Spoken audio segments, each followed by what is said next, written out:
What's going on, you guys? Brawadis NBA show. It's been a while since I've said that. For a bunch of people who used to watch my videos way back, you guys know I used to only post the Brawadis NBA show.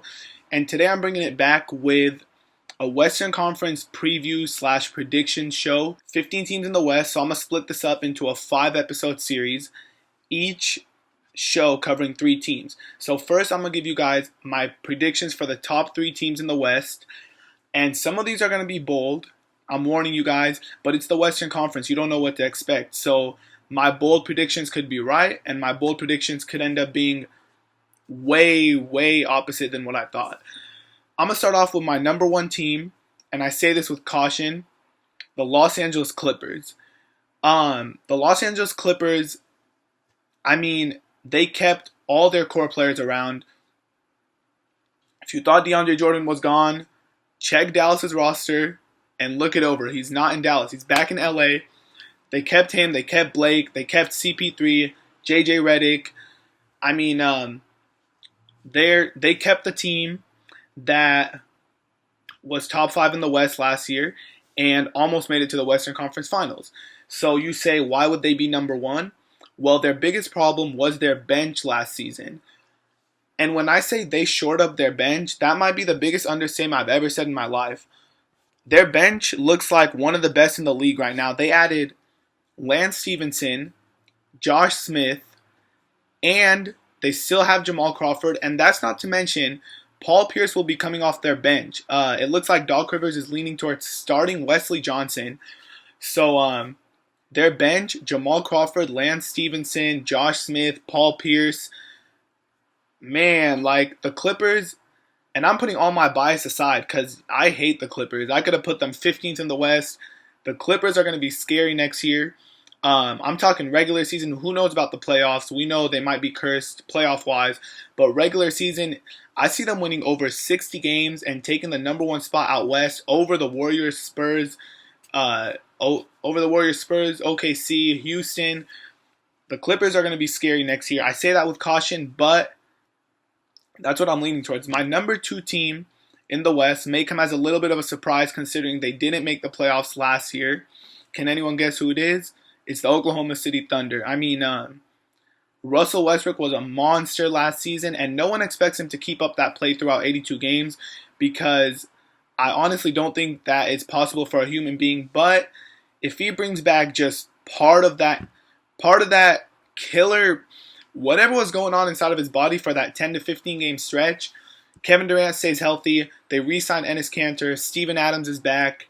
Serge Ibaka. I mean, that team is going to be scary. Like, just think about the OKC teams that were running over everyone, plus Enes Kanter, who gives you close to 20 points a game. His defense is horrendous. I don't want to talk about that, but his offense is crazy good. They got a center tandem that does not need to be messed with in Adams and Kanter. They also drafted Cameron Payne, who could score right away coming off that bench. They still have Dion Waiters. I'm not sure if they're going to start him. They're going to be scary. I don't even need to mention health. They need to be healthy, but I'm considering every team here is going to be healthy. So my top 2 so far are Clippers and Thunder. People are wondering where the Warriors are. People are wondering where the Spurs are. Well, my 3rd team right now, the San Antonio Spurs.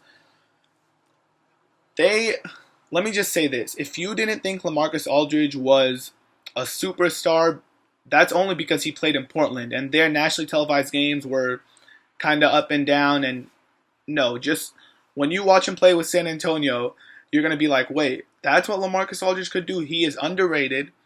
He's a top 3 power forward in today's game. He averaged 25 points a game last season, and the Spurs signed him. They did not trade for him. They signed him outright. They did not give up anything. 25 points per game. I think almost 12 rebounds a game. There are some questions. The Spurs rely on ball movement. That's how they win games. And LaMarcus Aldridge is kind of a ball stopper. Not in a bad way, but I mean, the way he plays, you feed him the ball. He goes to work in the post. The Spurs are going to be so scary. And if Pop wasn't the coach, I would have picked them to be number 1. I'm not saying Pop is a bad coach. I'm saying he likes to rest his players. He doesn't care about regular season wins. He does not care about playing in big nationally televised games. No, the Spurs could have easily won over 60 games, but my prediction, they'll finish third because Pop is going to start resting players here and there throughout the season.